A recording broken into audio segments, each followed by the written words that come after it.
Today, we're going to talk about how positions of how things happen or the way people draw cards, etc., can give you some hints about what's going on in a reading to make you a little bit quicker to figure out where things are happening or how, why, whatever things are happening in a reading. The easiest way to demonstrate this is with cards. And when I do a reading, I like to just arc the cards out on the table and actually have the participant pick the cards and flip them over themselves. And then I hope they don't start overthinking it, but then I can see where they position the cards on the table, how they flip them, and what order they put them in. And that tells me something about the reading. So I'm going to just turn you around so I can demonstrate this.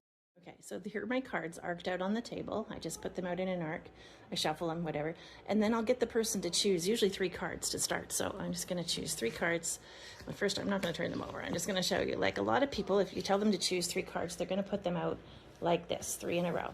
Now, when you have 3 cards in a row, very often it's related to past, present, future, or beginning, middle, end, or what's expected now, or what's to come, or or the center of the problem is in the center, that kind of thing. So you can look at those kind of positions.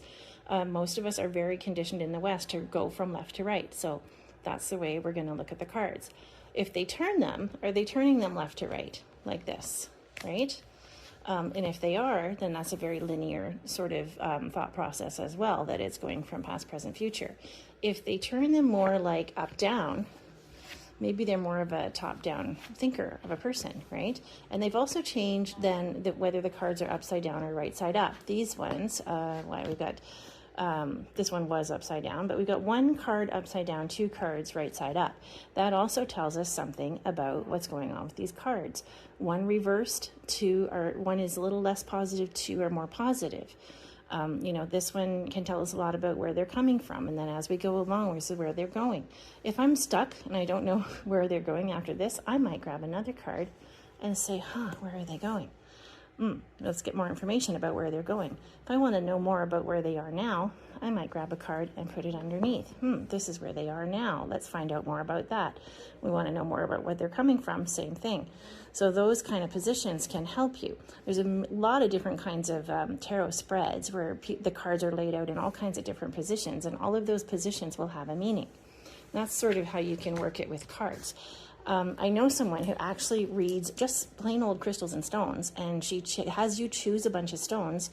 She might have them on the table, you choose them, and where you choose them from and where you put them on the table tells her something about what to do with the stone.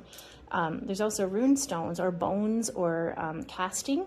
So people will have items, stones, sometimes even like little charms, and they have you cast them onto the table. So you throw them onto the table, and where they land, sorry, the background color is not helpful here, tells you something. Oh, these 2 stones are over here together, and this one is very far apart. So you might start to identify these stones as being like, maybe these are 2 people that are close together, and this one is out of the loop. Maybe these 2 things are ideas that are together, and we need to like bring this one in. And again, we have the past, present, future kind of idea, or if one is above the others, say if this one came out far, far above, this one is very much above or more important than these 2, perhaps. So positions can really tell you a lot about what is going on in the reading. Hope that helps you to make things a little faster, just get a little more comfortable with the idea of where things are coming from when you try to do a reading.